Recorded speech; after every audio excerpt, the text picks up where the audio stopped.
Hello, my name's Jade and today I'm going to be discussing the books I read in August. August was a pretty busy month for me. I only read 5 books, which is much less than I usually read, but I moved, I had a trip.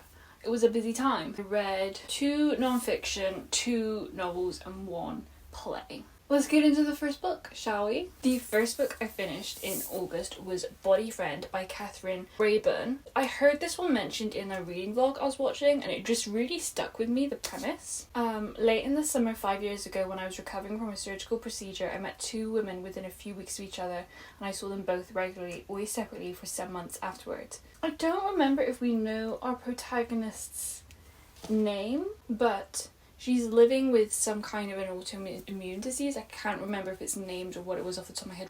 But she's been struggling with one of her legs and she has an operation. And then after that, she meets 2 women who are struggling with very similar diseases and body issues. And so they kind of become her body friends, and it talks a lot, a hell of a lot about the body. If you took a shot every time it said the body, you would have liver failure. You would be donezo. These women have very different approaches to their illness and their bodies. One of them is very much centered around rest and being kind on yourself and trying to forgive yourself a little bit, and then the other one goes swimming a lot, hence the cover, which I really enjoy, and very much believes that you have to keep moving and you'll stop and then you'll just stay stopped. And so our protagonist meets these 2 women, she spends a lot of time with these 2 women, and she's kind of bouncing back and forth between these 2 different ways of looking at her body, and she's very much swayed by both of them, and I suppose deep down trying to come to peace with what she really thinks, what she really believes, but she's very, very much being pulled and pushed between these 2 women. She kind of just believes what they tell her. And I do think it was a little bit on the nose. Like, all these discussions about the body and her body and the way we think about bodies was really interesting. It was very different from the way I've always thought about my body. Like, when I think about my body, my mind automatically goes to insecurity as opposed to like what it is and isn't capable of doing. So it was really interesting, a really different perspective, and I'm really glad I read it because I definitely think it opened up my mind to some other ways of thinking about my body and the body, as it were. Like I said, if you took a shot every time it said the body, you would be donezo, and it did start to grate on me.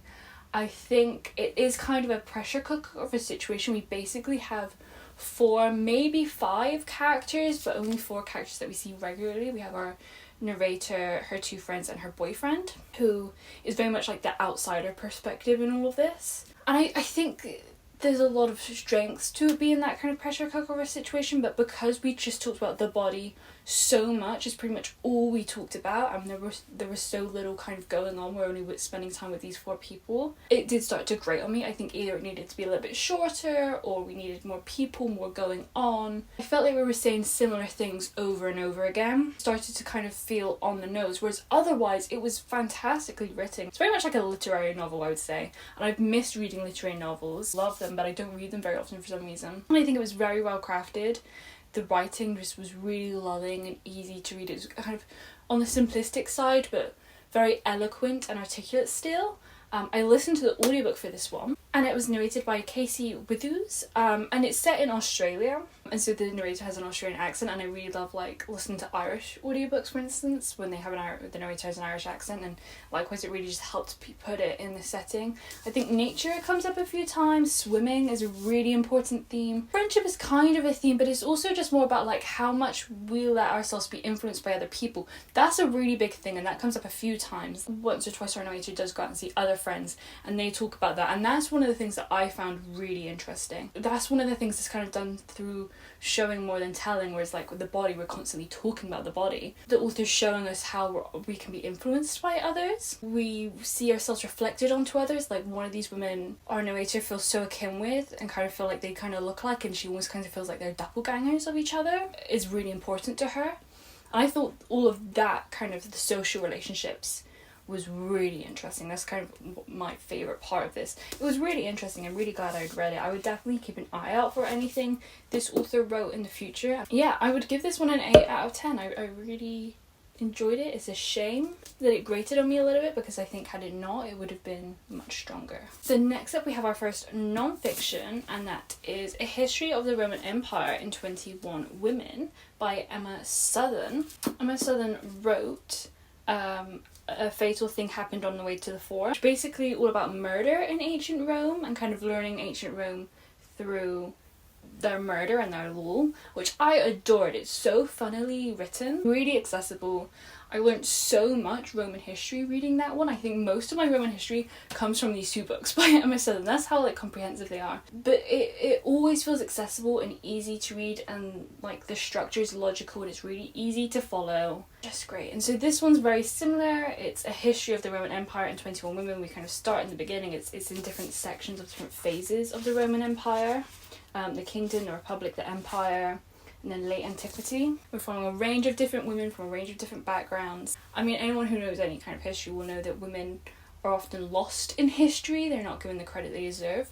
So a whole book about Roman women I very much enjoyed. Again, I learned so much about Rome in general in this one, and was really good at filling in the details that you need to know to understand the larger context before you understand your specific person that you're learning about, your specific woman, as well as just like interesting little factoids. And her personality is so much fun. She's so funny, very British humour, very kind of sarky and sarcastic, and puts a lot of her own kind of like little thoughts and opinions in there, and it's hilarious. I laughed out loud several times. I was probably grinning for most of this, and like I said, it's just really easy to follow. It's very accessible. It all makes sense. She breaks everything down. If she goes off on a tangent, she will say, I'm going off on a tangent, but don't worry, we'll come back to the matter at hand. It's very much like she's talking to you almost. I normally audiobook my non-fictions, but there's not an audiobook for this one, and I was sick of waiting to read it, so I just read it like before I went to bed every night, and I really enjoyed it. And I normally really struggle with non-fiction, so that is a testament to how well Emma Southern writes non-fiction. I cannot wait to see what Emma Southern writes next. She's definitely one of my favourite non-fiction writers. Hilarious, amazing, could not recommend it more. Can't really fault it. I feel like it deserves a 10 out of 10. The only reason I'm like hesitating is because I don't feel like super passionately about it. I normally reserve 10s out of 10s for one that have some kind of like inner deep down emotion that's touched my heart in some way, which some non-fiction has. So I'm gonna give it like a 9.5 out of 10, I think. But I seriously, I cannot recommend it more. Oh, this one's in the middle of a stack. And then next up we have the play I read, going off in a kind of different direction, but that's The Merry Wives of Windsor by William Shakespeare. So I went to Stratford-upon-Avon this month. That was the trip I went on, and I saw The Merry Wives of Windsor on the stage at the Royal Shakespeare Theatre there. It was incredible, by the way. I could not recommend it more. The whole theatre was roaring at times. It was so funny, and it was very well adapted. I thought the way they did the sets were really interesting and clever. The cast were amazing. There were a couple of like the Shakespeare jokes that, because I'd read it before and I like understood the historical context, they didn't quite land the same way, but because they were so obscure and weird, they were still funny. There was a lot of physical humour, let's just say. It was a modernised version, and I think the way they put it into context was really well done. But I wanted to read it before I watched it, just so I could fully understand everything. I always do this with Shakespeare plays, like the historical context things. Like at one point Falstaff says like potatoes will rain from the sky, and in the theatre it's funny because someone's like, potatoes rain from the sky, okay, whatever, but really potatoes were thought of as an aphrodisiac at the time. So like little things like that I just like to know, and also making sure that I'm able to follow all the plot lines of what's happening in the story, because I feel like sometimes they can just wash over you a little bit if you're not really sure what's going on. And I really enjoyed this one. I do enjoy a Shakespeare comedy. I forget every time how funny they are, and it always amazes me the fact that the humour still lands today, even after so much time and so much different kind of social context, the way that humans are still just humans. I think about this with like ancient Greek texts a lot, like how the emotion is the exact same. We haven't really changed that much. I don't think it's necessarily my favourite of his comedies. I can't remember a lot of the comedies I read because I read them at uni. I think The Taming of the Shrew might be my favourite. I need to reread it though. This could be up there though. It's like definitely top 3. I prefer it definitely to like Twelfth Night or I mean, the Winter's Tale can even call the Winter's Tale comedy, it's so bleak. I have also read Much Ado About Nothing, but I cannot remember any of it. I need to reread that one and the same with the Shrew. Those are probably like the ones that are in league of my favourite, but I did really enjoy this. I thought it was really funny. There's a lot of different kind of moving parts in this one, not as many as some, but enough for it still to be interesting and for you to like kind of engage your brain. It's kind of got like a little bit of a feminist thing going on. Like there's one point where a female character literally says like, what does he think of us, like what does he think of women, and it's amazing. I haven't given you a synopsis for this one yet. There's several things going on. I'd say the crux of the matter is Falstaff wants to get money as well as pleasure out of these two slightly older married women, as he writes in both love letters, and the women tell each other. They're like best friends, so obviously they tell each other, and they decide to start like playing tricks on him. One of the wives, her husband gets really jealous, and so he's constantly trying to catch her out. That is kind of a bit of a darker slant, that one, I will say. That one has a little bit more depth to it, that storyline, and I really enjoyed that. I'm glad it was there. And then there's also a young marriage trying to work its way out. People are trying to marry different people off, as per usual. It was really fun. If you're new to Shakespeare, I feel like it is one of the good beginning points. I really enjoyed it. I would give it like an 8 or a 9 out of 10. I mean, rating Shakespeare is really difficult. An 8.5 out of 10. I feel like he has some that are more complex, that are more worthy of a 9. And then sticking with Shakespeare, my second non-fiction is What Was Shakespeare Really Like by Stanley Wells. I really wanted to read a non-fiction about Shakespeare just to kind of feel closer to the man himself before I went as well, because I don't think I knew very much about him per se. He's such an illusion, isn't it? We know so little about him, and I definitely deeply really strongly feel like this question, like what was he really like as a human being, like what was he like to his peers, to his people, to his wife. It haunts me. I really want to know, especially since I read Hamlet earlier this year. I've especially become obsessed with Shakespeare and his wife. It's a very short book, this one. It's very easy to read. Again, this one doesn't have an audiobook, so I just read it, but it was very accessible as well, especially because it was so short. I didn't know too much about Stanley Wells before going into this. I know he's released one of the sonnet collections, and that is the sonnet collection that I have gotten. He's worked in Shakespeare all his life, I think, more or less. He's been head of various Shakespeare imprints and publishers, and I think at one point the Shakespeare Birthplace Trust, and a lot of like very credited people trust him, so I'll trust him. One person says that like if this book wasn't short I wouldn't trust it. There's very little to go on to find Shakespeare. The man as Stanley Wells doesn't pad anything with wishful speculation. I'm not sure I 100% agree about that, because he definitely does give his opinion at times. He does say when he gives it like, in my opinion, but it's hard with these things because you always have to keep in mind that there are historians that will think the exact opposite. And so I don't think it's like a one-stop shop per se, because there's so little to go on, and a lot of it is down to interpretation. I think with something like that, it's just a good idea to get a variety of perspectives, just so that then you can decide for yourself against like other opinions and other evidence. I think he goes on with the most concrete stuff that we can assume and we can know. There are 4 main questions that we go off in here. It's basically based on 4 different lectures that he gave. If I could just find the contents page. What manner of man was he? How did Shakespeare write a play? What do the sonnets tell us about their author, and what made Shakespeare laugh? And then we also have an epilogue that's just about Stanley Wells and his relationship with Shakespeare. Because there's 4 different separate lectures, there is definitely overlap between the chapters. That is one of the bigger things I have, like, and the fact that that's like one of the bigger critiques is obviously a good thing. Like, I think it's very well written. The first 3 are really where we gain the most. I mean, what makes him laugh I do think is an important and interesting question, and I'm glad we had that chapter, but we don't learn as much from him as we do in those first 3. And I will say the one about the sonnets in particular, again, that one is mostly the most speculation one, because some people think the sonnets are autobiographical, some people don't. He very much believes they are, and so we're looking at them with that slant. But again, I'm very open to the interpretation that maybe they're not. I haven't read enough evidence and opinions to know. But the first 2 are really, really interesting, and they definitely gave me a lot of like context, especially before I went, and then I went to all the sites and received more information there. I now feel like my information on Shakespeare is much more comprehensive, and even just reading this before I went, there were little tidbits that I was able to like tell my family and fill in some gaps. So I definitely would recommend it. Probably give this one like an 8 out of 10 as well. It was a very successful reading month now that I'm looking back on it. Like I only read 5 books, but I really enjoyed all 5 of them. And then the last book I finished in August, again we're going in a very different direction here, The City of Brass by S.A. Chakraborty. The first book in the Daevabad trilogy. This is a YA fantasy trilogy that came out quite a few years ago. I want to say 2017. This edition came, yeah, 2017. I just saw, haha. Which doesn't actually feel like that long ago in the grand scheme of things. Like in my mind this was like a ye old classic of booktube, but that's recent-ish. I think the last book came out in 2020. That wasn't that long ago.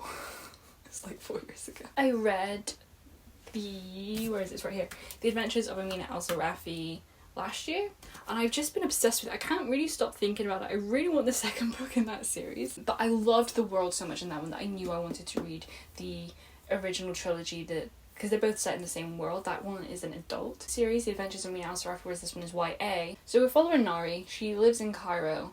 She has this weird ability to be able to heal people, and she also can just like learn languages like that. One night she's performing this like healing ceremony on this young girl, trying to banish like a demon from her or something, I think, and she summons a deva, which is kind of like a djinn. I don't fully remember the difference between a deva and a djinn. I think they're the same. It's just down to the politics. And it turns out like these creatures are trying to get her, and she's a part of a wider political scheme that's happening. Like her ancestry have all died out. She's the last of her kind. Deva she summons is tasked with like protecting her, and they end up taking her to Daevabad, which is where our another protagonist lives, Ali, and he's the prince of Daevabad. He is the king's son, and so he's very much enthralled in like the politics of going there, and there's a lot of history, there's a lot of backstory.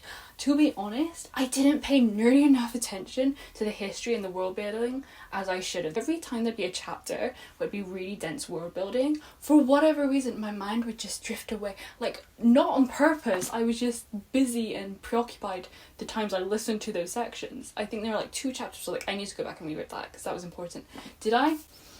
No. I've already started, spoiler alert, the second book. I like started it immediately after I finished this one, and I'm gonna pay a lot more attention, and like I know there are some glossaries in the back of some of them, and I'm gonna figure it all out this time. But I do really love this. I feel like in the 1500s it takes place, in like the Middle East. The political landscape is really rich. There's a lot going on, which is why I'm so confused. I think it's really well done. It's really well done, especially in the beginning as well, because we have Nari who's on this adventure. She's like running away from monsters and stuff with this new person. Daura, this is the Jinn Deva she summons, who's tasked with protecting her. I really liked Daura. We have Ali, who's dealing with all of the like political landscape, so it's a really nice balance. When she gets to Daevabad, that's where the plot becomes a little bit looser. We don't have that nice balance anymore. It kind of just feels a bit aimless. Like I didn't really know what our end goal was here, like what we were working towards. In this book, like it very much just ramps up at the end out of nowhere, when we're just kind of trundling along, trying to find our footing, I think, in this world. And there are a lot of interesting characters introduced, a lot of like conflicting, interesting relationships that, especially in book 2, have now become like really interesting. I think I'm enjoying book 2 more. I like the setup we have at the end of this one and the beginning of book 2. The end is really explosive, and like I just like needed to finish it. As soon as we like entered that end stage, all of our characters felt compelling and real. It's quite witty, the writing style. It did remind me a lot of Amina. I think Amina Al-Sarafi is a little bit wittier, a little bit funnier, but this one's still witty and funny. I really enjoy the writing style. I also really love the font we have in here, which is kind of a random thing to say, I know, but there's just something about it that's really nice. I really appreciate the font. Yeah, I'm definitely invested in this trilogy. I'm kind of sad there's only a trilogy. I wish it was a series, I think, because it's gonna be over before I know it. I already foresee this happening. Yeah, that's my biggest qualm, I think, with it. The fact that the plot felt kind of, I mean, I was still entertained. I still really enjoyed it. I still felt compelled to read it. I just didn't really know. We weren't working towards anything per se. It was very much just like finding our feet. There were times where I could feel the YA-ness. Oh, that was the only thing. Sometimes things were like slightly over-explained.